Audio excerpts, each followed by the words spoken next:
Finally, I have a way to clean out these glass jugs with a narrow opening. I love these containers, but there's just no way to clean them. I usually put in a sponge or a cloth and then shake it around in here, and that will get some of it clean. Part of this waffle iron is the perfect angle. I'm going to spin off this waffle iron, push this sponge into the bottle, push it all the way in because I know how to get it out.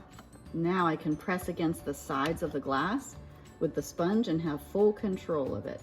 Look how much it's gathering. I have tried the same idea with the back of a large serving spoon or a stiff wire, but it just never can quite reach this angle.